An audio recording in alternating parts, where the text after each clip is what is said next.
அனைவருக்கும் இனிய காலை வணக்கங்கள். ஓம் திருமூலர் திருவடிகள் போற்றி போற்றி. திருமந்திரம் 4ஆம் தந்திரம் 8வது அத்தியாயமாகிய ஆதார ஆதேயம் 1164வது மந்திரம் என்று நாம் சிந்திக்கின்றோம். வார்த்தைகளால் விவரிக்க முடியாத பெரும் ஜோதியாக இருக்கின்றார். எல்லாரும் வணங்கும் இறைவனை நாம் வேறு கோணத்தில் எவ்வாறு சிந்திக்க முடியும் என்று இந்த பாடலில் சொல்வதாக உணர்கின்றேன். மல்ல ஒண்ணாத மனோன்மணி என்று குறிப்பிடுகின்றார். இந்த எப்பயும் நான் ரசிக்கின்ற இந்த திருமந்திரத்தில் சொல்ல ஒண்ணாத, செல்ல ஒண்ணாது, வெல்ல ஒண்ணாத, மல்ல ஒண்ணாத என்று அந்த அடுக்குமொழி வார்த்தைகள் மிகவும் அற்புதமாக அமைந்துள்ளன. தீமண்டலம் இலங்கும் காமபிடத்தின் வலிமையை வெறும் வாய் வார்த்தைகளால் உரைக்க இயலாது, செல்ல இயலாமலும், அளந்து அறிய இயலாமலும் மக்கள் திகைந்து அங்கே இருப்பார்கள். வினை பயன்களை வெல்ல அரிதாகும்படி செய்கின்றால் ஒப்பில்லா தலைவியாகிய சக்தியாற்றல் மிகுந்த மனோன்மணி அப்படின்னு இந்த பாடல்ல நமக்கு ஒரு யதார்த்தத்தையும் அவருடைய வலிமையையும் மக்களை நோக்கி இருக்கின்ற விவகாரத்தையும் சொல்வதாக உணர்கின்றேன். மிக்க நன்றி. வாருங்கள் ரத்னகுமார் ஐயா. வணக்கம். நன்றிங்க. திருச்சிற்றம்பலம். திருமூலர் திருவடிகள் போற்றி போற்றி. திருமூலரின் திருமந்திரத்தில் 4ஆம் தந்திரத்தில் 8வது அத்தியாயம் ஆதார ஆதேயம் பாடல் 1164 பார்த்து கொண்டிருக்கின்றோம். பாடல் ஒலிக்கின்றது. சொல்ல ஒண்ணாத மழற்பொடி மண்டலம், சொல்ல ஒண்ணாத திகைத்தங்கு இருப்பல்கள், வெல்ல ஒண்ணாத வினைத்தனி நாயடி, மல்ல ஒண்ணாத மனோன்மணிதானே. சொல்ல ஒண்ணாத அழற்பொதி மண்டலம், சொல்ல ஒண்ணாது திகைத்தங்கு இருப்பர்கள், வெல்ல ஒண்ணாத வினைத்தனி நாயகி, மல்ல ஒண்ணாத மனோன்மணி தானே. 2வது வரியான சொல்ல ஒண்ணாது திகைத்தங்கு இருப்பார்கள். சில பிரதிகளை செல்ல ஒண்ணாது அப்படின்னு, சில பிரதிகள் சொல்ல ஒண்ணாதுன்னு கொடுத்திருக்கு. இதற்கான விளக்கமா சரவணனையா தரத்துல இருந்து, வார்த்தைகளால் விவரித்து சொல்ல முடியாத அருட்பெரும் ஜோதியாக இருக்கும் இறைவனிடமிருந்து வெளிப்படும் கனிந்த நெருப்புத்தணல் பொதிந்து உள்ள பரவெளி மண்டலத்தில் நேற்றைய பாடலில் சொன்னபடி இறைவியின் நிலையை அடைந்த சாதகர்கள் அந்த தணலின் வெப்பத்தை அனுபவித்து சொல்ல முடியாத திகைப்பில் அங்கேயே இருப்பார்கள். அண்ட சராசரங்களில் இருக்கும் அனைத்து உலகங்களும் இயங்குவதற்கு காரணமாகவும் எளிதில் வெற்றி கொள்ள முடியாததாகவும் இருக்கின்ற வினைகளை தனித்திருந்து ஆளுகின்ற பெருந்தலைவியாகிய இறைவியை எளிதில் அடைந்து விட முடியாத மனோன்மணி எனும் சிவசக்தியாக இருக்கிறார் அப்படின்னு இந்த தளத்துல கொடுத்திருக்கு. அருணை வடிவேல் முதலியாரா அதுல கொடுத்திருக்கிற விளக்கத்தையும் பார்ப்போம். அருள் ஒளி மண்டலம் உயிர்களது சொல்லுக்கு எட்டாதது. அதனால் அங்கு செல்ல மாட்டாது பலரும் திகைத்து நிற்கின்றார்கள். அம்மண்டலமாவால் பிறரால் கடத்தற்கரிய செயல்களை உடையவளும் வலிந்து பற்றி கொள்ள வராதவளும் ஆகிய சக்தியே. இதன் குறிப்புரையாக அங்கு என்றது அவரவர் இருக்கும் இடத்தை, வலிமை என பொருள் தரும் மல் எனும் உயிர் சொல்லடியாக மல்ல எனும் செய்யவனச்சம் பிறந்தது. இதனால் சக்தி ஒளி மண்டலமாய் நின்று அனைத்திற்கும் ஆதாரமாமாறு கூறப்பட்டது. இது அருணை வடிவேல் முதலியார் தேவரநாட்டவர்கள் கொடுத்திருக்கிற விளக்கம். கிருத்திகாமா பாருங்கள்.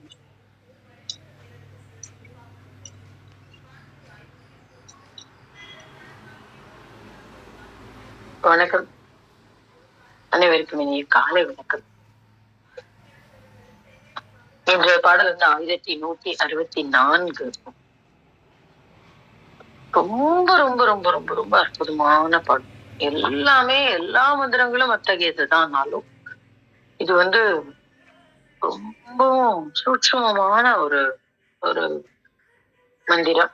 அதுவும் தேவியினுடைய சக்தி எத்தகையது அப்படின்னு சொல்லக்கூடியது. இன்னும் சொல்ல போனா சக்தி பெரிதா சிவம் பெரிதாங்கிற பேதமே தப்பு. அது முன்ன ஒரு இத்தனை பாடல்ல அவர் திரும்பி திரும்பி சொல்லிட்டே வர்றாரு. ஆனாலும் சிவம் இல்லையே சக்தி இல்லை, சக்தி இல்லையே சிவம் இல்லையே நம்ம சொல்லிட்டு இருக்கோம். அந்த அதுலயும் சக்தி எங்கனும் சிவத்தோடு, அதாவது சிவத்தை விஞ்சி நிற்பது. அந்த ஏன்னா அது சிவனுடைய சக்தி. அதனால அந்த ரொம்ப இப்போ நம்ம குழந்தை நம்மள ஜெயிச்சிடுச்சுன்னா நம்ம ரொம்ப சந்தோஷப்படுவோம், கண்டிப்பா துக்கப்பட மாட்டோம். ஒரு ஆசிரியர் மிஞ்சிய மாணாக்கன் அப்படின்னு சொல்லுவாங்கல்ல, அப்ப அந்த ஆசிரியர் கொடுத்த அறிவினால் அவரை மிஞ்சி இருக்கக்கூடிய மாணாக்கன். அப்ப அந்த மாதிரி சிவத்தினுடைய இச்சையாக இயங்குகின்ற சக்தி அந்த சிவத்தை விஞ்சி நிற்கக்கூடிய இடம் அப்படிங்கிற மாதிரி ஒரு மந்திரம். ரொம்ப ரொம்ப ஆழமான மந்திரம். நான் கொஞ்சம் சீக்கிரம் முடிக்க பாக்குறேன், தெரியல. சொல்ல ஒண்ணாத அழற்பொதி மண்டலம், சொல்ல ஒண்ணாது திகைத்து அங்கிருப்பார்கள். சொல்ல ஒண்ணாத வினை தனி நாயகி, மல்ல ஒண்ணாத மனோன்மணிதானே அப்படின்னு சொல்றாங்க. இது என்ன சொல்ல ஒண்ணாத அழற்பொதி மண்டலம்? என்னது இது? என்ன எது அந்த அழற்பொதி அப்படின்னு நம்ம கேட்கணும். எது அழல்னா தணல் நமக்கு தெரியும் இல்லையா? நெருப்பு. இப்போ நெருப்பு இருக்கக்கூடிய பொதி மண்டலம், ஏதோ ஒரு இடத்துல நெருப்ப பொதியாக பொதிந்து வைத்திருக்கிறார்கள் அப்படின்னு நீங்க புரிஞ்சுக்கலாம். அந்த இடத்துல அது என்ன இடம் அப்படின்னு கேட்டீங்கன்னா, இந்த இடத்துல இத ரெண்டு விதமா புரிஞ்சுக்கலாம். முதல்ல பிரபஞ்சத்துல நம்ம பார்க்கும்போது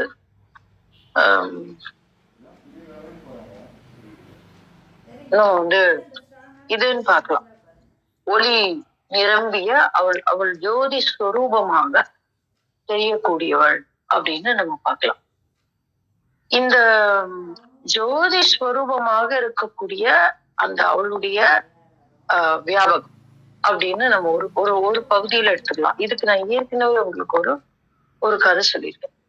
என்ன அப்படின்னா, லலிதா திரிபுர சுந்தரி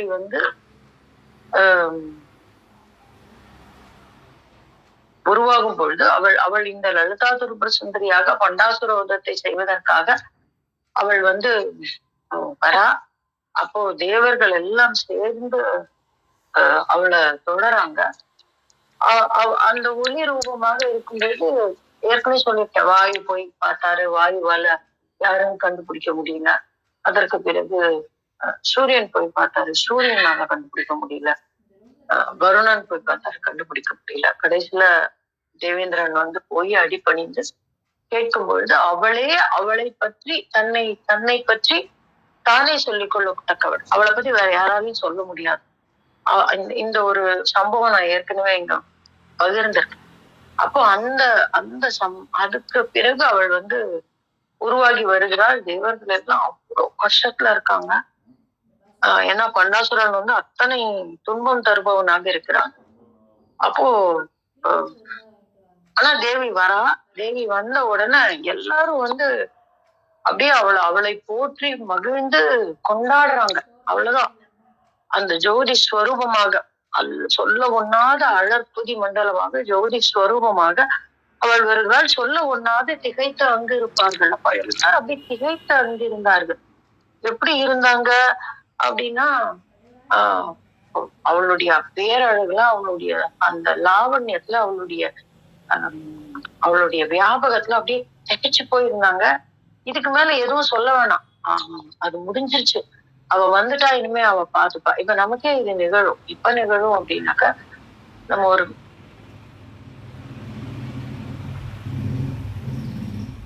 நம்ம மிகப்பெரிய ஒரு ஒரு மனிதர் முன்னாடி போய் நிற்கும் போது நம்ம நிறைய அஜெண்டா போட்டுட்டு போவோம், இதெல்லாம் பேசணும், இதெல்லாம் பேசணும், இதெல்லாம் பேசணும் அப்படின்னு சொல்லிட்டு. ஆனா அங்க போய் அவருடைய காந்திய பார்த்தோம், அவளுடைய காந்திய பார்க்கிறோம், அந்த பெரியவருடைய வியாபகத்தை பாக்குறோம். அப்படிங்கும் போது நமக்கு வாய் பேச்சே எழாது. அப்படி நாங்கெல்லாம் ஒத்துக்கோம். அவங்கள பார்த்துட்டு இருந்தா போதும் அப்படின்னு நமக்கு தோணும். இந்த மாதிரி நிறைய சந்தர்ப்பம் வரும். கடவுள் முன்னாடி நடக்கும். நம்ம கோயிலுக்கு போவோம், லிஸ்ட் வச்சுட்டு போவோம். இதெல்லாம் கேட்கணும், இதெல்லாம் கேட்கணும், இதெல்லாம் கேட்கணும் அப்படின்னு. உப்பிலியப்பன் முன்னாடி போய் நிப்போம். என்ன பண்ணுவாரு? அவரோட அந்த அந்த அந்த பேர் அழகுல அப்படியே லயிச்சிடுவோம். வாய் வார்த்தை வராது. பக்கத்துல யாரு இருக்காலும் தெரியாது நமக்கு. அப்படியே மறந்து போய் அவருடைய பேர் அழகுல என்ன ஒரு அழகு, என்ன ஒரு கண்ணு, என்ன ஒரு முகம், என்ன ஒரு வசீகரம், என்ன ஒரு அழகு அப்படின்னு நம்ம உட்காந்துருவோம். அப்ப அந்த மாதிரி பாத்துக்கலாம். இத சொல்ல ஒண்ணாவது திகை தந்திருப்பார்கள் சொல்ல ஒண்ணு. அப்ப இது ஒரு ஒரு பகுதி. இத நம்ம பேரண்டத்துல பார்க்கும் பொழுது, புறமாக பார்க்கும் பொழுது இந்த விஷயத்த பார்க்கலாம். சொல்ல ஒண்ணாத வினைத்தனி நாயகி மல்ல ஒண்ணாத மனோன்மணி தானே அப்படின்னு சொல்றாங்க. அப்ப யார் அந்த வினை தனி நாயகி? நம்மளுடைய வினையை தனியாக தீர்க்கக்கூடியவள், வினையை தனியாக பிரித்து எடுக்கக்கூடியவள் அந்த நாயகி. அப்ப இதை என்ன சொல்றது அப்படின்னா, இதுக்கு பின்னாடி நம்ம பொருள் பார்க்கணும். மல்ல ஒண்ணாத மனோன்மணி தானே. மனோன்மணின்னா இந்த இடத்துல யாரு அப்படின்னா அறிவை தருபவள். நம்ம அதை வரிசையா பார்த்துட்டே வந்துட்டு இருக்கோம் நம்ம. சோ அந்த அந்த பொருளை நம்ம எடுத்துக்கலாம். அப்ப அந்த அறிவை தரும் பொழுது இந்த வினை தனியாக, எந்த அறிவு? பரஞானம் அப்படின்னு நம்ம சொன்னோம். அந்த பரஞானத்தை தரும் பொழுது நம்முடைய வினை தீர்ந்து விடுகிறது அப்படின்னு. அப்போ அவளுடைய ஜோதி பிழம்பான அவளுடைய ஒளியை தரிசிக்கும் பொழுது நாம் திகைத்திருக்கிறோம். அதாவது நம்மளுடைய திகைத்திருத்தல் அப்படிங்கிறது என்னன்னா, நம்ம புத்தி சொல்ற கணக்கு. இந்த மனம், சித்தம், புத்தி, அகங்காரம் எல்லாம் பேசணும் இல்லையா? அப்ப அதெல்லாம் போயிடும். அந்த கணக்குல எதுவும் வராது. அப்ப அதெல்லாம் எதுவும் வராம இருக்கும்போது என்ன நடக்குது அப்படின்னாக்க, என்ன இந்த மனோன்மணி ஓங்கி நிற்கிறாள் நம்முள்ளே, நமக்கு பரஞானத்தை தருகிறாள். அங்கனம் தருபவளால் நம்முடைய வினைகள் கழிந்து போகிறது அப்படின்னு ஒரு ஒரு இது. இது எப்படி பாக்குறது? இது எப்படி நம்புறது? நான் எப்படி நம்ப முடியும் இது அப்படி அப்படின்னா, இதை உள்ள பார்க்கணும். இந்த ஞானத்தை நான் உள்ள இருந்து கற்றுக்கொள்ள முடியும். எப்படி அப்படின்னா, அதுதான் இந்த பாடலினுடைய மொத்த ஒரு ஒரு ஒரு வியாபகமும் அப்படிதான். என்ன அப்படின்னாக்க, சொல்ல ஒண்ணாத அழற்பொதி மண்டலம் அப்படின்னு சொல்றாங்க. இந்த சொல்ல ஒண்ணாத அழற்பொதி மண்டலம் அப்படின்னா என்னது அப்படின்னா, எது அழல்? நம்ம உடம்புல 3 பீடங்கள் இருக்குன்னு சொல்லியிருக்கோம். காமக்கூடம், வாக்பவ கூடம், மத்தியம கூடம் அப்படின்னு 3 இருக்கு. இதுல வாக்பவ கூடம், மத்தியம கூடத்தை தாண்டி காமக்கூடம் என்று சொல்லக்கூடிய, காமகலா பீடம் என்று சொல்லக்கூடிய இந்த மூலாதாரம், சுவாதிஷ்டானம், மணிப்பூரகம் இருக்கக்கூடிய இந்த இடத்துல, அதுதான் அழல் பொதி மண்டலம் சொன்னாரு. இத பாரதியெல்லாம் நம்ம சாதாரணமா சொல்லிட முடியாது. ஐயோ, அந்த மனுஷன் மாதிரி தேவியை கொண்டாடினவர் யாருமே இல்லை. இந்த இதெல்லாம் பார்க்கும்போது நம்ம எல்லாம் பாரதியை சரியாவே புரிஞ்சுக்கலாம்னு தோணும் எனக்கு. நான் பாரதியோட ஒரு சில பாடல்லாம் எடுத்து பார்க்கும்போது, நம்ம இத்தனை வருஷமா புரிஞ்சிருந்தது இப்ப இவர் மாதிரி திருமந்திர மாதிரி ஒரு முறை பாரதியை வாசிக்கும் போதும் வேறு ஒரு பொருளை கொடுக்கும். இந்த சொல்ல ஒண்ணாத அழற்பொதி மண்டலம்ங்கும் போது எனக்கு என்ன தோணுச்சு அப்படின்னா, என் மனசுக்குள்ள வந்த பாடல், அக்னி குஞ்சொன்று கண்டேன் அதை அங்கு ஒரு காட்டிலே புதிண்டிடை வைத்து வெந்து தணிந்தது காடு தழல் வீரத்திற்கு குஞ்சென்றும் முப்பென்றும் உண்டோ அப்படின்னு சொல்ற. அவ்வளவுதான், வெந்து தணிஞ்சிடும். நீ இந்த காமத்தை உள்ள கொண்டு போய் வச்சு அந்த அந்த அந்த காம கூடத்துல வச்சுட்டோம்னா என்ன ஆகும் அப்படின்னா, அது நீ பெரிய காமம் எல்லாம் வச்சுக்க வேண்டாம், சின்ன காமம் எல்லாம் வச்சுக்க வேண்டாம். என்னதோ ஒண்ணு அந்த காமத்தை உள்ளே வைத்து கொண்டு வந்தால் என்ன நடக்கும்? வெந்து தணிந்தது காடு. இல்லங்க, இந்த பாட்டுக்கு இது பொருள் இல்ல அப்படின்னு நம்ம சொல்லலாம். இது இந்த பொருள்ல சொல்லல, அவர் வேற ஒரு பொருள்ல சொன்னாரு அப்படின்னு. இல்ல, அது என்ன வேணா சொல்லிக்கலாம். ஆனால் அவர் சொல்லி இருக்கக்கூடிய இந்த விஷயம் இதோடு மிக அழகாக ஒத்து போகக்கூடியது. அப்போ அந்த அந்த அந்த அந்த காமம் என்னும் பொறியை உள்ளே வைத்து விட்டால் நம்ம என்ன ஆகும் அப்படின்னா, சொல்ல ஒண்ணாவது நினைத்து அங்கு இருப்போம். அவ்வளவுதான். அந்த இடத்துலயே சுத்தி வரும். அந்த செக்குமாடு சுத்தி வர மாதிரி ஏதாவது ஒரு காமம் பற்றிக்கொள்ளும். உடல் காமம், உயிர் காமம், பொருள் காமம், புகழ் காமம், ஏதாவது ஒரு காமம் நம்மை பற்றி கொள்ளும். நான் அவ்வளவு பண்றேன், நான் அவ்வளவு பெரிய ஆளு, நான் இவ்வளவு பெரிய ஆளு, எனக்கு இவ்வளவு ஞானம் இருக்கு, எனக்கு இவ்வளவு தெளிவு இருக்கு, நான் இவ்வளவு உழைக்கிறேன், நான் இவ்வளவு ஊருக்கு பண்றேன், நான் இவ்வளவு விஷயம் பண்றேன். எல்லாமே காமம் தாங்க. நீங்க என்ன வேணா சொல்லுங்க. நான் பெரிய துறவி இல்ல, நீ காமத்துலதான் மாட்டேன். எப்போ ஒரு தடவை வெளியில நான் துறவி நீ சொல்றியோ அப்பவே நீ காமம் ஆயிட்ட. நான் வந்து மிகப்பெரிய செல்வந்தன், அங்க காமம் வந்துருச்சு. நான் வந்து மிகப்பெரிய ஞானி, அங்கேயும் காமம் மாட்டிக்கிச்சு. அப்ப எல்லா இடத்துலயும் அந்த இடத்துலயே தான் நம்ம சுத்தி சுத்தி வருவோம். அப்ப அந்த வினை வந்து நம்மை நம்மை விடாது. அப்ப அந்த வினை போகணும் அப்படின்னா என்ன பண்ணணும் அப்படின்னா, சொல்ல ஒண்ணாத வினை தனி நாயகி. எதுக்காக அவளை சொல்ல ஒண்ணாத வினை தனி நாயகி அப்படின்னு சொல்றாங்கன்னா, அதுக்கு ஒரு கதை இருக்கு. நம்ம இந்த கதையை ஏற்கனவே பார்த்திருக்கோம். சுப்பிரமணியர் பிறக்கிறதுக்காக என்ன பண்ணாரு? தாரகாசுர வதம் செய்ய வேண்டி சுப்பிரமணியர் பிறக்கணும். சுப்பிரமணியர் பிறக்கணும்னா என்ன வேணும்? அம்பு விடணும். யார் மேல? சிவன் மேல. ஏன்னா சிவன் வந்து பர்வதவர்தினியை விட்டுட்டு அவர் வந்து தனியா தவம் பண்ணிட்டு இருக்காரு, கோபத்துல இருக்கிறாரு, ஆழ்ந்த தவத்துல இருக்கிறாரு. எல்லாரும் காமன் கிட்ட போய் சொன்னாரு, நீ அம்பு போட்டா மொத்தம் தான் சிவன் ஒழிப்பாரு, இவள அருணாச்சலவதிய கல்யாணம் பண்ணிப்பாரு, நீ போய் அம்பு போடுன்னு சொல்றாரு. இந்த காமனுக்கு பயம் வருகிறது, ஆனாலும் அம்பு போடுறான். போட்ட உடனே அவர் நெற்றிக்கண்ணை தட்டுறாரு, நேரம் இருந்த காமன் எரிஞ்சு போயிடுறான். முடிஞ்சு போச்சு. ஆனா அவர் கண்ணு முடிச்சிட்டாரு. இப்ப என்ன நடக்குது? 2 பேருக்கும் திருமணம் நடக்கிறது. பர்வதவர்தினிக்கும் இமாச்சலவதிக்கும் பேரண்ட நாயகனுக்கும் எல்லாரும் திருமண கோலத்துல காமேஸ்வரன் காமேஸ்வரியாக மகிழ்ந்து அவர் இருக்கக்கூடிய ஒரு காட்சியை பார்த்து சந்தோஷமா இருக்கா. அப்ப ரத்தி என்ன பண்றா அப்படின்னா, எனக்கு மாத்திரம் கணவன் இல்லையே அப்படின்னு சொல்லி ரத்தி என்ன பண்றா, நேரம் வந்து தாயினுடைய காலடியில் விழுகிறாள். அவ பார்த்துட்டு சொல்றா, எப்படி விழறா, அது ரொம்ப முக்கியம். இதெல்லாம் ஒரு சில குறிப்புகள்.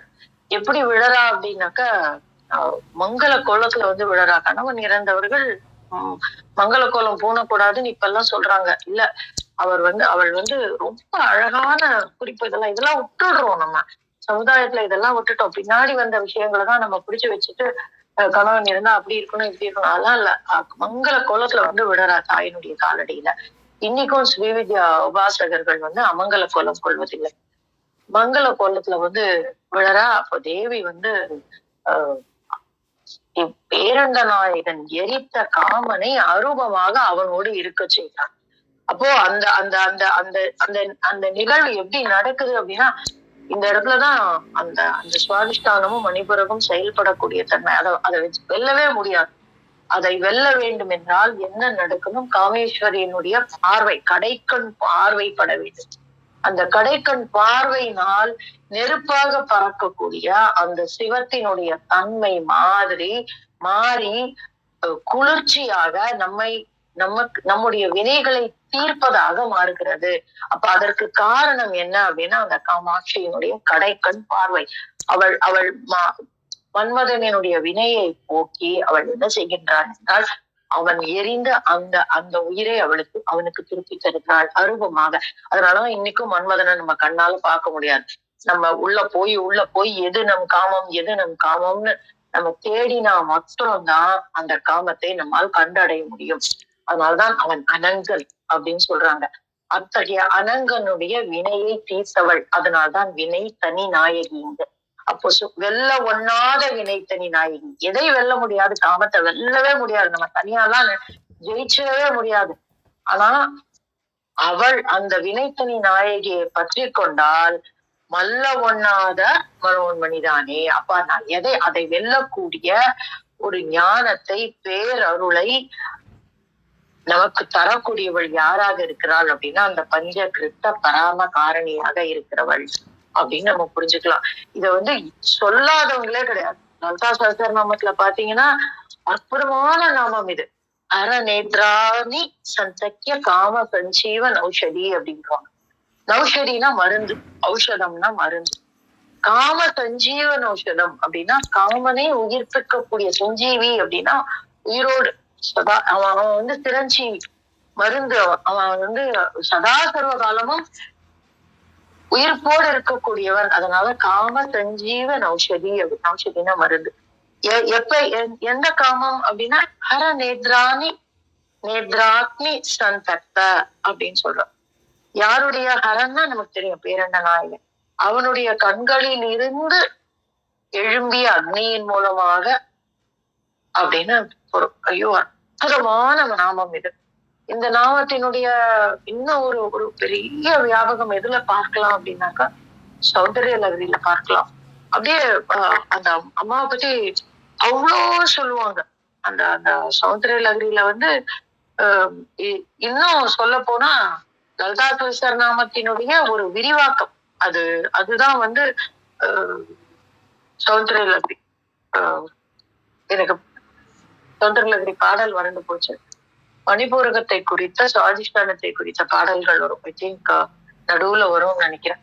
அதுல தேவியினுடைய வியாபகத்தை குறித்து, அவளுடைய பேராற்றலை குறித்து வரக்கூடியதுல அதுல சொல்லுவாங்க, சிவனுடைய பார்வை நேரம் எனக்குள்ள பட்டுருச்சுன்னா நான் எரிஞ்சு போயிடுவேன். எப்படி மன்மதன் எரிஞ்சு போனானோ அப்படி எரிஞ்சு போயிடுவேன். ஆனா உன்னுடைய கடைக்கண் பார்வை அவன் மேல் பட்டு அந்த பார்வை எங்கள் மேல் படுமானால் நாங்கள் எங்களுடைய வினைகளை தீர்த்துக் கொள்வோம் அப்படின்னு சொல்லுவாங்க. எவ்வளவு ஒரு விஷயம் பாருங்க. நேரம் இப்பவும் ஒரு சில இடத்துல வந்து நம்ம நேரம் நிற்க மாட்டோம். கொஞ்சம் சைட்ல நிற்போம். எதுக்காக அப்படின்னா நிறைய இடங்கள்ல பாத்தீங்கன்னா இறைவன் வந்து கொஞ்சம் சார்ந்து இருப்பாரு அப்படின்னு அந்த கோயில்கள்ல சொல்லியிருப்பாங்க. என்ன காரணம் அப்படின்னா இப்படிதான். அது இடபாகமா வலபாகமாங்கிறது இதெல்லாம் ரொம்ப ஆழமா போகக்கூடியது.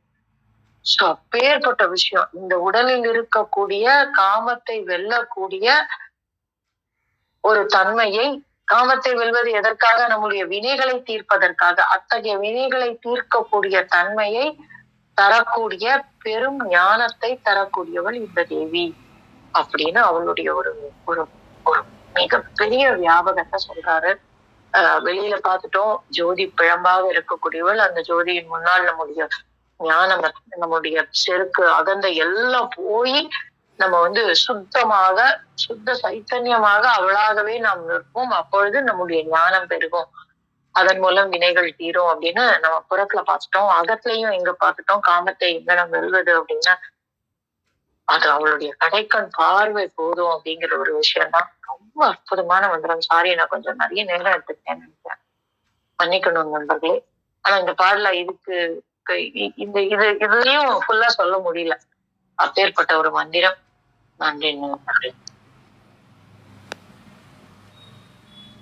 நன்றி நன்றி நன்றி முத்திகம்மா. வழக்கம் இன்னொரு பிரதியில இருந்தும் நம்ம வாசிப்போம். அது நீங்க சொன்ன இப்ப நீங்க பேசுறதோட சாரமா தான் இருந்தது. நீங்க வந்துட்டதுனால நான் வந்து வாசிக்கல. மல்ல ஒண்ணாத மனோன்மணின் இந்த பாடலுக்கான தலைப்பு கொடுத்து, தீமண்டலம் விளங்கும் காமபீடத்தின் வலிமையை வெறும் வாய் வார்த்தைகளால் விளக்க இயலாது. செல்ல இயலாமலும் அளந்து அறிய இயலாமலும் மக்கள் திகைத்து அங்கேயே இருப்பார்கள். வினைப்பயன்களை வெல்ல அரிதாகும்படி செய்கின்றார் ஒப்பில்லாத தலைமையாகிய சக்தி. ஆற்றல் மிகுந்த மனோன்மணியை செயலாற்றாத வண்ணம் பந்தித்து நிறுத்தவும் இயலாது அப்படின்னு கொடுத்திருந்தாங்க. நன்றி கத்தியாமா, விளக்கமா சொன்னீங்க. அதுவே இன்னும் நேரம் எடுத்துக்கணும் கூட சொன்னீங்க. நன்றி நன்றி. சரவணையா வாருங்க. வணக்கம். இதில் முதல் அடியில் சொல்ல உண்ணாத அலர்புதி மண்டலம் அப்படிங்கிறாரு. சொல்ல முடியாத அப்படின்னா வார்த்தைகளால் சொல்ல முடியாத அப்படின்னு நம்ம எளிமையாக ஒரு பக்கம் விளக்கம் நமக்கு அப்படி தான் யோசனை தோணும். இந்த இடத்துல தான் யோசிப்போம். ஆனால் அது சொல்ல முடியாதுன்னா அப்போ என்ன இருக்குங்க அப்படின்னு யோசிச்சோம்னா அதுக்கு திருமந்திரத்தில் பாயிரம் தலைப்பிலே வந்து அவர் நிறையா விஷயம் சொல்லியிருக்காரு. எப்படி இறைவன் இருக்கக்கூடிய இடம் இருக்கும் அப்படின்னு. ஸோ அங்கே வந்து இருட்டு இருக்காது, வெளிச்சம் இருக்காது, காலம் இருக்காது, மனித அறிவுக்கு என்னென்னலாம் இங்கே இருக்குது அப்படின்னு நம்ம யோசிச்சுட்டு இருக்கோம் அது எதுவுமே அங்கே இருக்காது. பஞ்சபூதங்கள் இருக்காது, ஸோ உடம்பு இருக்காது. இப்படி என்னென்னலாம் இருக்குன்றமோ அதெல்லாம் இருக்காதுன்னு சொல்லிக்கிட்டு இருக்க ஒரு இடத்த எப்படி வார்த்தையால் சொல்ல முடியும்? ஏன்னா இப்போ நமக்கு தெரிஞ்ச இருட்டு வெளிச்சம் ரெண்டே விஷயம்தான் இருக்குது. ரெண்டுமே இல்லாமல் மூணாவதாக ஒன்று எப்படி இருக்கும் அப்படின்னு யோசித்தோம் அப்படின்னா நிச்சயமாக அது மனித கற்பனை பண்ணவே முடியாது. அந்த இடத்த இமேஜின் கூட பண்ணி பார்க்க முடியாது. ஸோ இமேஜினே பண்ண முடியல இந்த இடத்துல. இதில் அவர் இருக்கிற இடத்துக்கு நம்ம நேரில் போய் பார்த்தா அது எப்படி சொல்ல முடியும் இந்த இடத்துல? ஸோ பார்க்க மட்டும் தான் முடியுமே தவிர்த்து சொல்ல முடியாது. ஸோ அதான் சொல்ல ஒண்ணாத அப்படின்றாரு. அப்புறம் அலர்புதி மண்டலம் அப்படிங்கிறாரு. ஸோ அலர்புதிங்கிறாரு. அலர்லாம் இந்த இடத்துல தணல், இந்த இடத்துல. ஸோ அது இருக்கக்கூடிய புதிந்து இருக்கக்கூடிய மண்டலம் அப்படிங்கிறாரு. ஸோ அந்த அலர் என்ன பண்ணுது இந்த இடத்துல? ஸோ நெருப்பு பிளம்பாத்தான் இருக்கு அந்த இடத்துல. அதுக்குன்னு எரிக்கக்கூடிய நெருப்பு பிளம்பு இல்லை இந்த இடத்துல. ஸோ கருணை அருள் வடிவாக இருக்கக்கூடிய நெருப்பு தணல் அப்படின்னு எடுத்துக்கலாம். ஸோ அங்கே போனோம் அப்படின்னாலே அந்த தணல் பட்டாலே எத்தனை கோடி பிறவிகள் இருந்தாலும் சரி எல்லாமே அழிஞ்சு மறைஞ்சு போகும். ஸோ அப்படி ஒரு இடம் எங்க இருக்காரு? இறைவன் இருக்கக்கூடிய இடம் மண்டலம்னு சொல்றாரு. இறைவன் இருக்கக்கூடிய அந்த பறவெடி மண்டலம். இறைவன் இல்லாத இடம் என்று எதுவுமே கிடையாது, எல்லா இடத்துலையும் தான் இருக்காரு. பட் அந்த இடம் வந்து ஒரு மூலமா வேணா வச்சுக்கலாம். இறைவன் என்ன அந்த அங்க இருக்கக்கூடிய தணலை வந்து தாங்கக்கூடிய அளவு இருக்கக்கூடிய இங்க இருக்கக்கூடிய மனுஷனுடைய ஆற்றல் இல்லை அந்த அளவு. அதனால அங்க இருக்காரு அந்த இடத்துல. ரெண்டாவது அடியில் என்ன சொல்றாரு? சொல்ல ஒண்ணாது திகைத்தங்கு இருப்பார்கள் அப்படிங்கிறார். ஸோ இது வந்து சுவடியில பார்த்தோம்னா செல்ல ஒண்ணாது அப்படின்னு இருக்கு. ஸோ சொல்ல ஒண்ணாது அப்படின்னு இருக்கு, செல்ல ஒண்ணாதுன்றது ரெண்டாவது வார்த்தை சுவடியில் இருக்கு. அது கொஞ்சம் பொருளா பார்த்தா புரிய கரெக்டா தான் இருக்கும் அப்படின்னு தான் தோணுது. ஏன்னா சொல்ல ஒண்ணாதுன்னா அந்த வார்த்தையால சொல்ல முடியல, திகைத்து அங்கு இருப்பார்ல. ஸோ அப்படிப்பட்ட ஒரு இடத்த அங்க ஒருத்தர் போனாரு அப்படின்னா அதை பார்த்தும் போது ஆச்சரியமா தானே இருக்கும். இந்த இடத்துல ஆஹா இந்த இடத்துல இருட்டு இல்லை, வெளிச்சம் இல்லை, காலம் இல்லை அப்படின்னு சொல்லிட்டு ஒரு ஆச்சரியப்பட்டு அங்கு நிற்பார்கள் அப்படின்னு நேரடியாகவே நம்ம பொருளா பார்க்கலாம். ஆனால் அது போல ஆச்சரியப்பட்டு ஒருத்தர் இருக்காரு அப்படின்னா அவர் ஐம்புலனுடைய கட்டுப்பாட்டுல இருக்கிறாரு அப்படின்னு பொருளாயிடுது இந்த இடத்துல, இல்லையா? கண்ணு வேலை செய்யுது இந்த இடத்துல. ஸோ அப்போ ரொம்ப ஆச்சரியமா பார்க்குறாரு, உணர்வு வேலை செய்யுது. ஸோ ஒருத்தர் ஐம்புலன்கள் வேலை செய்யும் பொழுது அவர் வினைகளுக்கு உட்பட்டு தான் இருக்கார். அப்போ இந்த உலகத்துல தான் அவர் இருக்க முடியும் இந்த இடத்துல. ஸோ இறைவன் இருக்க இடத்துக்கு போகணும் அப்படின்னா இந்த இடத்துல ஐம்புலன்கள் இந்த இடத்துல கட்டுப்பாட்டில் வைத்திருக்கக்கூடியவர் தான் அங்கே போகணும். எது நடந்தாலும் அமைதியாக பார்த்து கொண்டிருப்பவர் தான் அங்கே போக முடியும். ஸோ அந்த நோக்கில் நம்ம பார்க்கும் பொழுது ஸோ சொல்ல ஒண்ணாதுன்ற வார்த்தை சரியா இருக்குது, செல்ல ஒண்ணாதுன்றது கொஞ்சம் கரெக்டாக இருக்கும் அப்படின்னு யோசிக்கிறேன். ஸோ செல்ல ஒண்ணாது அப்படின்ற பட்சத்தில் எப்படி இருக்கும்? ஸோ அவர் இருக்க இடத்துக்கு இந்த வினைகளோடு நம்மால் அங்கே செல்ல முடியாமல் எப்படி இந்த வினையை தீர்க்கிறது, ஐம்புலன்களை எப்படி நம்ம அடக்கி வைக்கிறது அப்படின்னு சொல்லி திகைச்சு பார்த்துக்கிட்டே நிற்கிறாங்க. எப்படியாவது இறைவன் இருக்க இடத்துக்கு போய் சேரணுமே, அவரை பார்க்கணுமே அப்படின்னு சொல்லி பார்த்து கொண்டே இருப்பார்கள் அப்படின்னு பொருளாக பொறிச்சுக்கிட்டோன்னா கொஞ்சம் பொருள் கரெக்டாக இருக்கும். ஸோ அடுத்து என்ன சொல்றாரு? செல்ல ஒண்ணாத வெல்ல ஒண்ணாத, மூன்றாவது வெல்ல ஒண்ணாத வினைத்தனி நாயகி அப்படிங்கிறார். ஸோ அந்த நாயகியை வந்து நம்ம வெற்றி பெறணும், மனிதனுடைய அறிவினால் வைத்து தம்முடைய வினைகளை தீர்த்துட்டு அவரை வெற்றி பெறணும் அப்படின்னு நினைச்சோம்னா அது ரொம்பவே கடினம் இந்த இடத்துல. ஏன்னா அவளுடைய வினை தனி அப்படின்னு சொல்லப்பட்டது வெறும் வினை நாயகின்னு சொல்ல, வினை தனி நாயகின்னு தான் சொல்றாரு இந்த இடத்துல. வினை நாயகின்னம்னா எல்லாருக்கும் வினைகளை சரியான அளவுகோல் கொடுத்து கொடுக்கின்றவள் அப்படின்னு பொருளா கொடுத்து புரிஞ்சுக்கலாம். பட் தனி நாயகின்னு கொடுக்கறதுனால ஸோ மனிதர்களுக்கு மட்டும் அல்ல இந்த இடத்துல, ஸோ அண்ட சராசரங்கள் இந்த உலகம் எல்லாவற்றுக்குமே ஒவ்வொரு, ஏன்னா 7-14 உலகம் சொல்றோம், இது தவிர்த்து வேறு சில உலகங்கள்லாம் கூட இருக்கு இந்த இடத்துல. ஸோ ஒவ்வொன்றிற்கும் தனித்தனியான வினைகளை கொடுத்து அதை ஆளுகின்ற நாயகியாகவும் தலைவியாகவும் அவளே இருக்கா இந்த இடத்துல. அவளை யாராலும் வெற்றி பெறவும் முடியாது, அப்படிப்பட்ட ஒரு நாயகி இந்த இடத்துல. அவ தான் என்ன பண்றா? மல்ல ஒண்ணாத மனோன்மணி தானே அப்படிங்கிற. ஸோ அந்த நாயகியை எளிதில் அடையவே முடியாது. மல்லுதெல்லாம் இந்த இடத்துல அவ்வளோ சீக்கிரம் பக்கத்தில் போக முடியாது அப்படின்னு பொருள். ஸோ எளிதில் அடைந்து விட முடியாத மனோன்மணியாக இருக்கின்றாள் அப்படின்னு சொல்லி முடிக்கிறார். மனோன்மணினா இறைவனும் இறைவியும் சரிபாதியாக அமர்ந்திருக்கக்கூடிய சரிபாதியான ஆற்றலோடு இருக்கக்கூடியவர் தான் மனோன்மணி இந்த இடத்துல. அவள் மனோன்மணியாகத்தான் இருக்கின்றாள் அப்படின்னு சொல்றாரு. ஸோ அப்போ நாலனைக்கும் பொருளாக பார்க்கும்போது ஒரு மனோன்மணி இறைவனும் இறைவனையும் சரிசமமாக அமர்ந்திருக்கிறார்கள். இறைவன் எப்படி இருக்காரு? ஒரு பெரிய ஜோதி வடிவாக நிற்கிறார் அந்த இடத்துல, தனல் ஜோதியாக அந்த இடத்துல நிற்கிறார். அந்த இடத்துல அவர் இருக்கிற அவங்க இடத்துக்கு அவ்வளவு எளிதாக யாரும் செல்ல முடியாமல் எப்படி செல்வது என்று திகைத்துத்தான் நிற்பார்கள் இந்த இடத்துல. அந்த இறைவன் இந்த இடத்துல அளப்பெரும் ஜோதியா இருக்காரு. அவர் கூட இருக்கக்கூடிய இறைவி தனி நாயகியாக இருந்து இந்த உலகம் அத்தனையும் இயக்கி கொண்டிருக்கின்றார். ஸோ இதான் அந்த பாடலோட பொருள். நன்றி. நன்றி தரணையா. வித்யாமா வருங்க.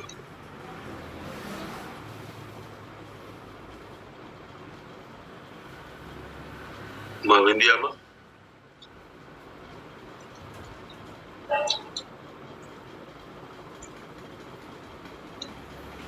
வித்யாமா இருக்கீங்களா?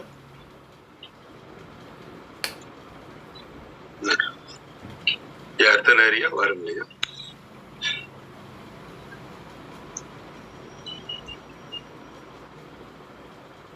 ஐயா அர்த்தநாரியா?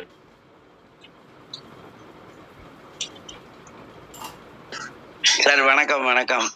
ஆனா விந்தியா காட்டுது, ஆனா ஏன் வரலன்னு தெரியல. இல்ல அவங்க போன் ஏதோ பேசிட்டு இருக்காங்க, அதனால அவங்களுக்கு வர முடியல. நம்ம பேசுறது நான் இந்த பாட்டு நான் எப்பவுமே ரத்னா சார்ட்ட இங்க வரதுக்கு முன்னாடி படிப்பேன். ஆனா இன்னைக்கு என்னால படிக்கல. அது மாதிரி ஒரு விஷயம் இருக்கும். அதனால யாராவது சரவணன் சார்ட்ட ஏதாவது கேட்கறதா இருந்தா கேட்டுக்கலாம். அப்புறம் நம்ம நிறைவு பண்ணிக்கலாம், ஓதி நிறைவு பண்ணிக்கலாம். ஓகே. லட்சுமி அம்மா ஒரு கேள்வி ஒன்று கேட்டிருந்தாங்க. ஒரு வாரத்துக்கு முன்னாடி ஒரு கேள்வி கேட்டிருந்தாங்க. ஸோ இருக்காங்கன்னு நினைக்கிறேன். இருக்காங்க சார். காட்டு அவங்க பேர் வருது. ஆமா, பேர் வருது. இல்ல அவங்க தானான்னு எனக்கு தெரியல, அதனால கன்ஃபார்ம். முந்தானேத்து வரும்போது அவங்க பேர் காட்டல. எனக்கு என்ன சார்? அவங்க தாங்கய்யா, நீங்க ஓ, அவங்க தான் இல்லையா? சரி, ஓகே ஓகே. இல்லை அவங்க கேட்டுட்டு இருக்காங்களான்னு தெரியல இல்லையா? ஸோ அதனால யோசிச்சேன், வேற ஒன்றும் இல்லை. அவங்க வந்து ஒரு கேள்வி ஒன்று கேட்டிருந்தாங்க. இது மாதிரி அவங்க அம்மாவோ யாரோ ஒருத்தர் அவங்களுடைய வகுப்புக்கு வரும்போது நான் ஏன் இதெல்லாம் சக்கரங்களெல்லாம் வச்சு தெரிஞ்சுக்கணும் அப்படின்னு ஒரு கேள்வி கேட்டிருந்ததா அன்னைக்கு சொல்லி, ஏன் இந்த கேள்விக்கு பதில் வேணும் அப்படின்னு சொல்லி அவங்க சொல்லியிருந்தாங்க. ஏன் எல்லாருமே சக்கரங்களை வச்சு தெரிஞ்சுக்கணும்? எந்த மார்க்கமாக வேணா இருக்கட்டும். ஆக்சுவலி யோக மார்க்கத்தில் இருக்கவங்களுக்கு அளவுக்கு அதிகமான ஆர்வம் இருக்கும் இந்த இடத்துல. அதை வச்சு தெரிஞ்சுக்கணும் அப்படின்ற ஒரு ஆர்வம் இயற்கையாகவே வந்துடும். ஞான மார்க்கத்தில் போகிறவங்க கூட ஓரளவு ஆராய்ச்சி பண்ணிடுவாங்க. ஆனால் இந்த இடத்துல பக்தி மார்க்கத்தில் போகிறவங்களுக்கு சுத்தமாக விருப்பமே இருக்காது. கர்ம மார்க்கத்தில் போகிறவங்களுக்கும் சுத்தமாக விருப்பமே இருக்காது அதை வச்சு தெரிஞ்சுக்கிறதுக்கு. இதெல்லாம் என்னப்பா நீ சக்கரன்ற, மூலாதாரண, குண்டலிங்கிற, சுழுமுனைங்கிறால என்னன்னு எனக்கு தெரியாதுப்பா, இஷ்டம் இல்லைப்பான்னு சொல்லி முடிச்சிருவாங்க. ஆனால் ஏன் அதை அவர்கள் தெரிந்து கொள்ள வேண்டும் அப்படின்னு ஒரு காரணம் யோசிச்சோன்னா, இந்த சக்கரங்களுடைய செயல்பாடுகள் முதல்ல எல்லாருமே தெரிஞ்சுக்கணும். என்ன செய்யுது இந்த சக்கரம் அப்படின்னு தெரிஞ்சுக்கணும். இப்போ பக்தி மார்க்கத்தில் ஒருத்தர் இருக்கார். அவர் திடீர்னு கோயிலுக்கு போகிறாங்க, சாமி நல்லா கும்பிடுவாங்க. எல்லா நாளும் ஒரே மாதிரி அவருடைய மனநிலை இருக்குமா அப்படின்னு கேட்டால் நிச்சயமாக இருக்காது. ஒரு நாள் சாமி கிட்ட லைக்கும், ஒரு நாள் பூஜை நல்லா ஆத்மார்த்தமாக பண்ணுவாங்க, ஒரு நாள் அவசரமாக பண்ணுவாங்க, ஒரு நாள் நாளைக்கு பண்ணுவோமே, இன்னைக்கு என்ன இப்போ இப்படின்னு தோணும் இந்த இடத்துல.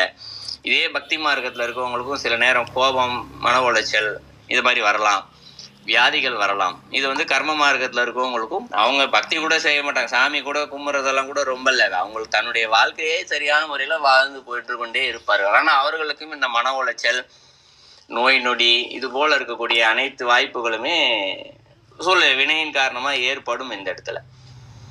ஸோ அப்போ இந்த சக்கரங்களை வச்சு கரெக்டாக தெரிஞ்சுக்கிட்டோம்னா இது எல்லாத்தையும் நம்மளால் போக்கிக்க கொள்ள முடியும். நோய்களை கூட போக்கிக் கொள்ள முடியும். நம்ம மருந்து மாத்திரைலாம் எடுத்துக்கணும்னு அவசியமே இல்லை இப்போ இருக்கக்கூடிய காலத்தில். இதுக்கு சான்றா பார்க்கணும்னா இந்த ஹோமியோபதி மருத்துவம் அப்படின்னு ஒரு மருத்துவம் இருக்குது, எல்லாருக்குமே தெரிஞ்சிருக்கும். அதில் சில எக்ஸ்பர்ட்டான டாக்டர்ஸ் இருப்பாங்க. நிறைய டாக்டர்ஸ் இருக்காங்க. நிறைய பேர் அந்த சக்கராஸை வச்சு அவங்க ட்ரீட்மெண்ட் பண்ணுறாங்களான்னு கேட்டால் கிடையாது. ஏன்னா அவங்களுடைய படிப்பிலே இருக்குது சக்கராஸை வச்சு. அதை படித்து புரிஞ்சுக்கிற சில டாக்டர்ஸ் மட்டும் என்ன பண்ணுறாங்க, அவங்க இந்த நோய்க்காக வந்தால் இந்த சக்கராஸ் வந்து சரியாக வேலை செய்யலை, இந்த மூச்சு காற்று சரியாக அந்த சக்கரத்துக்கு போகலை அப்படின்னு சொல்லி அந்த சக்கரத்தை எப்படி இயக்கிறது, அந்த இயக்கிறதுக்கு அந்த மூச்சு காற்று எப்படி அங்கே கொண்டு போக வைக்கிறது, இவங்கள அந்த கான்செப்டில் என்ன பண்ணுறாங்க, மெடிசன் கொடுக்குறாங்க. இதை வச்சு நான் ஒரு டாக்டர்கிட்ட கூட அவங்க என்ன மாதிரியான அவங்க புக்ஸில் வந்து கொடுத்துருக்காங்க படிப்பு முறை அப்படின்றதெல்லாம் கூட கொஞ்சம் கேட்டு பார்த்து கொஞ்சம் புரிஞ்சுக்கிட்டேன். ஏன்னா அந்த டாக்டர்ஸ் எனக்கு தெரிஞ்சவங்க அப்படி தான் ட்ரீட்மெண்ட் பண்ணுவாங்க. அவங்க கொஞ்சம் எக்ஸ்பென்சிவான அவங்க, ஆனால் பண்ணுவாங்க. 100% தீராத நோயை கூட தீக்கி வச்சுருவாங்க. அவங்கக்கிட்ட நான் கேட்கும்போது அவங்க இந்த விஷயம் சொன்னாங்க, யார்கிட்டையும் சொல்ல மாட்டேன், இது சக்கராசை வச்சு தான் நாங்கள் எங்களுடைய படிப்பில் இருக்குது, எல்லாராலையும் படித்து புரிஞ்சிக்க முடியாது, அதை வச்சு நான் ட்ரீட்மெண்ட் பண்ணுறேன்னு சொல்லி அதோட எக்ஸ்பிளனேஷன் கொடுத்தாங்க. ஸோ மருத்துவத்திலும் இந்த இது இருக்குது. அப்போ நம்ம ஒவ்வொரு மனிதர்களும் இந்த சக்கரங்கள் நம்மளுடைய உடம்புல என்னென்ன வேலை செய்யுது அப்படின்னு தெரிஞ்சுக்கிட்டோம்னா, அப்போ அந்த நோய் வரும் பொழுது இந்த சக்கராசி இப்போதைக்கு நமக்கு சரியாக வேலை, இது எந்த மார்க்கமானா இருக்கட்டும் சரிங்களா, மன உளைச்சல் இருக்கா, ஓகே இன்னைக்கு இந்த சக்கரத்துக்கு சரியாக மூச்சு காற்று போகலை, சரியாக இயங்கலை அப்படின்றத நாமே வந்து தெரிஞ்சிக்க முடியும். தெரிஞ்சுக்கிட்டு என்ன பண்ணலாம் இந்த இடத்துல, ஜஸ்ட் ஒரு மூச்சு பயிற்சி தான். எந்த மார்க்கத்தில் இருக்கவங்கன்னா செய்யலாம். இதை காலை சீக்கிரமாக எந்திரிச்சு போய் ஒரு காற்றோட்டமாக இருக்கக்கூடிய ஒரு இயற்கையான வெளியில் உட்காந்து அந்த மூச்சு காற்றை இழுத்து, அதற்கான பயிற்சி முறைகள் நிறைய திருமந்திரத்தில் சொல்லப்பட்டிருக்கு இந்த இடத்துல. ஸோ மூச்சு காற்றை எடுத்துகிட்டு போய் அந்த இடத்துல வச்சோம் அப்படின்னா, பாவனை தான் இது. நேரடியாக எல்லாராலும் முடியுமான்னு கேட்டால் கொஞ்சம் கடினம், சில வருடங்கள் ஆகும் அந்த பயிற்சி. ஆனால் பாவனை இந்த இடத்துல செய்தோமே ஆனால் கூட அந்த காற்றானது நிச்சயமாக சிறிதளவாது அங்கே செல்லும். அப்போது ரொம்ப அளவுக்கு அதிகமான மன உளைச்சலாக இருக்கும்போது இந்த இடத்துல அந்த குறிப்பிட்ட இடத்துல கொண்டு போய் காற்றை செலுத்தும் போது என்ன ஆகுது, மன உளைச்சல் உடனடியாக வெளியே போகிறது. அளவுக்கு அதிகமாக துன்பமில் இருக்கும்போது கூட சரி, இந்த பயிற்சியை செய்யும் போது நாமளே அழுகணும்னு நினைச்சா கூட சரி, அழுக வராது இந்த இடத்துல. அது வாட்டுக்கு இருக்கட்டும், நம்ம வாட்டுக்கு நம்ம வேலையை பார்ப்போம்னு சொல்லி அந்த துன்பமானது என்ன செய்யும், நம்மளை பாதிக்காத அளவிற்கு நிற்கும் இந்த இடத்துல. ஸோ இந்த ஒரு காரணத்திற்காகவாது எல்லாருமே சக்கரங்களை பற்றிய முழுமையான இயக்கங்களை வச்சு தெரிஞ்சுக்கணும். ஒவ்வொரு சக்கரங்களுக்குமே குணம் உண்டு, நிறம் உண்டு, அது என்ன மாதிரி செயல்படுது அப்படின்றது ஒரு சக்கரத்தை வச்சு பேசினாலே 1 மணி நேரம் பேசலாம். இந்த மாதிரி என்ன செய்யுதுன்னு. ஸோ முழுசா நம்ம 7 சக்கரை வச்சு தெரிஞ்சுக்கிட்டோம் அப்படின்னா வாழ்க்கை முழுவதும் வெற்றி பெறலாம் அப்படின்றது ஒன்று, துன்பம் இல்லாமல் வாழலாம் அப்படின்றது ஒன்று, மகிழ்ச்சியாக வாழலாம் அப்படின்றது ஒன்று.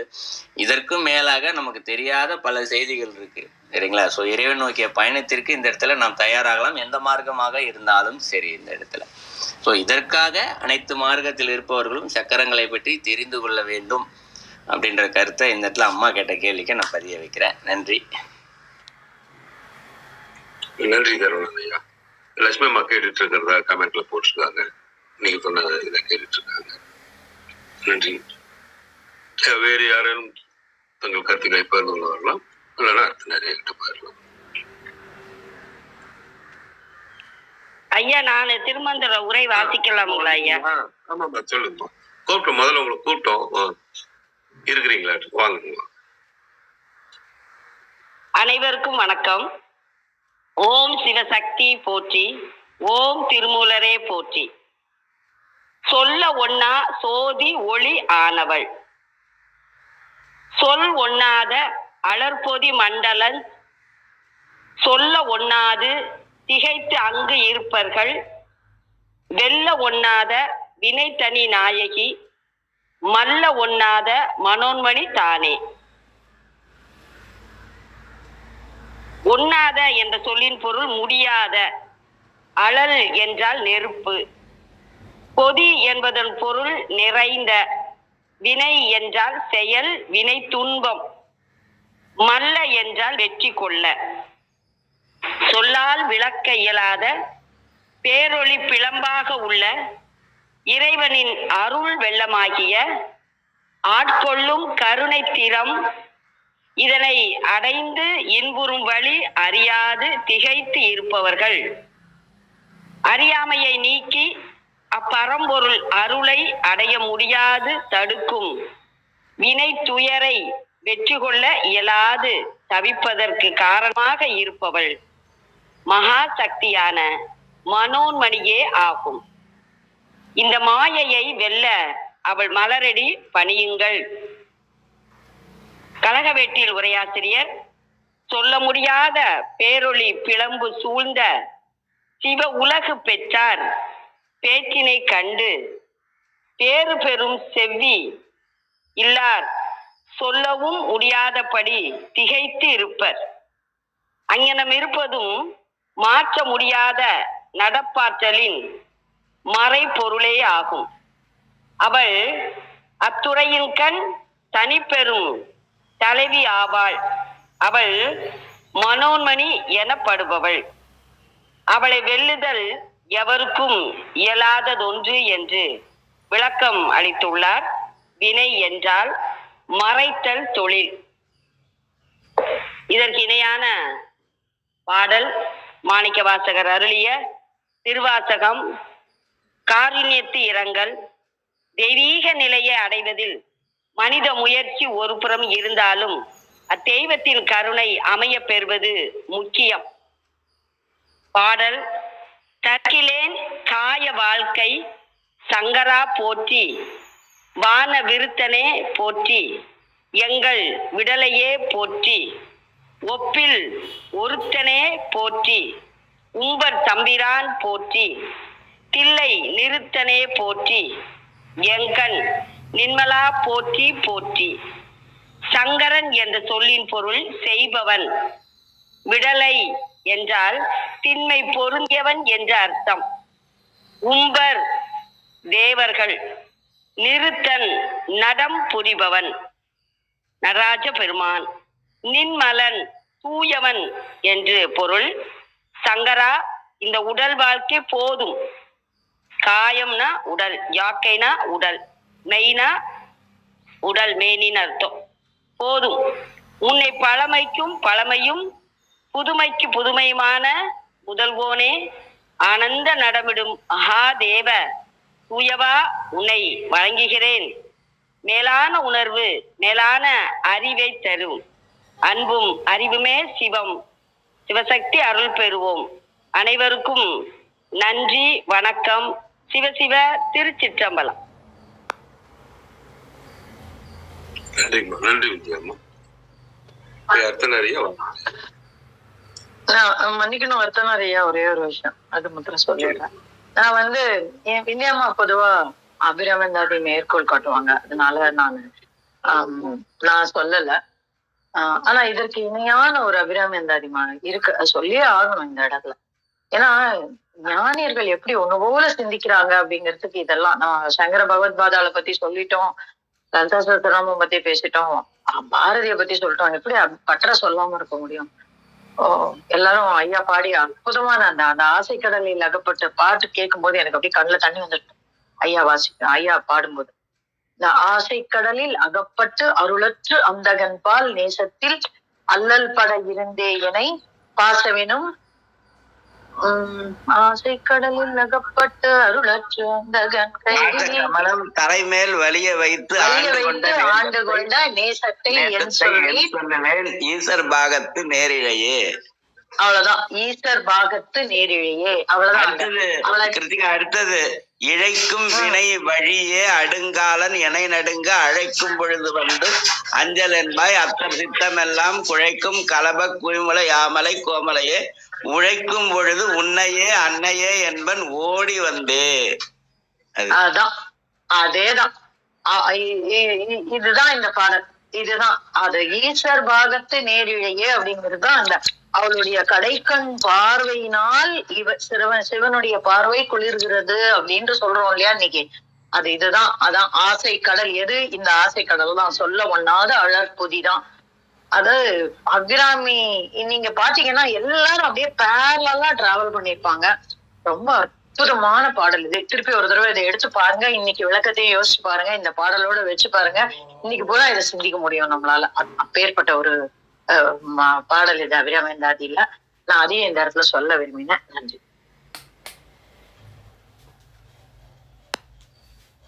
நன்றி, நன்றி கிருத்திகா. 32வது பாடல் அபிராமந்தாதியில அம்மா சொல்றது, ஆசை கலையில் அகப்பட்டு அருளற்ற அந்த பாதத்து. நேற்று நான் அந்த இன்னொரு அபிராமந்தாதியில ஒரு பாடல் சொல்லி விளக்கம் சொன்ன மாதிரி இதுன்னு முடிஞ்சா நான் வாட்ஸ்அப் குரூப்லேயே போடுறேன், தேவைப்படுவர்கள் படித்து பார்க்கலாம். லட்சுமி அம்மா வாருங்க. ஐயா வணக்கங்க ஐயா. சரவணன் ஐயா ரொம்ப நன்றி, ரொம்ப அற்புதமா விளக்கம் சொன்னீங்க ஐயா. அந்த டைம்ல என்னால மேல வர முடியல, ஃபுல்லா கவனிச்சேங்க ஐயா, ரொம்ப நன்றி. கிருத்திகா அம்மா, நீங்க சொன்ன பாடல் தனுப்பௌஷ்பம் மௌர்வி மதுகரமயி பஞ்சவிஷிக்காக அந்த பாடல் தானே சௌந்தரிய லஹரியிலிருந்து நீங்க ரெஃபரன்ஸ் கொடுத்தது? 6வது பாடல் அதுவா? எனக்கு ஒரு ஏன்னா எக்ஸ்பிளனேஷன் வச்சு பார்க்கும்போது அதுவாக தான் இருக்குமோ அப்படின்னு தோணித்து. அதான். இல்ல லட்சுமிமா, சக்கரங்கள் பத்தி வரும். மணிபூரகம் சுவாதிஷ்டானம் மகிமூலாதாரே கமபி மணிபூரே குதவஹம் ஸ்விதம் ஸ்வாதிஷ்டானே ஹிருதி மருதம் ஆகாசம் உபரி 30 சொச்சத்துல வருமா? அது நடுவுல வரும். ஓஹோ, ஓகே ஓகே ஓகே. நான் பார்த்துட்டு உங்களுக்கு அனுப்பி விட்டேன். வரும். ஒன்னொன்னு ஒரு சக்கரத்துக்கும் தனித்தனி பாடல் இருக்கும். பாடல் இருக்கு. ஆமா, அது நமக்கு 33வது பாடல்ல இருந்து 40 வரைக்கும் இருக்க பாடல். கரெக்ட். அந்த செக்மெண்ட்ல மணிப்பூரகத்தின பத்தின சுவாதிஷ்டானம் பத்தின பாடல்ல இந்த ரெஃபரன்ஸ் வரும். ஓஹோ, சரி சரி சரி, ஓகேங்கம்மா. நான் அந்த பாட்டை நான் அந்த ரெஃபரன்ஸ் மட்டும் கரெக்டா எடுத்துட்டு நான் ரெஃபர் பண்ணி சொல்லு. ஓகேங்கம்மா. ஆமா, நானும் உங்களுக்கு நன்றி. நன்றி, நன்றி லட்சுமிமா. கிருத்திகா அடுத்த நிறைய வாருங்களேன். இன்னைக்கு இந்த அழல் அப்படிங்கறதுனால அந்த செங்கதிர் அப்படின்னு வரக்கூடிய முதல் பாடலையே எடுத்துக்கலாம். உதிக்கின்ற செங்கதிர் உச்சி திலகம் உணர்வுடையோர் மதிக்கின்ற மாணிக்கம் உதிக்கின்ற செங்கதிர் உச்சித்திலகம் உணர்வுடையோர் மதிக்கின்ற மாணிக்கம் மாதுளம் போது மலர்கமலை துதிக்கின்ற மின்கொடி மென்கடி குங்குமத்தோயமென்ன விதிக்கின்ற மேனி அபிராமியந்தன் விதிக்கின்ற மேனி அபிராமியந்தன் விழுத்துணையே. சிவா திருச்சிற்றம்பலம். நன்றி. நன்றி. நன்றி நிறையா நேரம் கருதி நிறைவு செய்து கொள்ள நினைக்கிறேன்.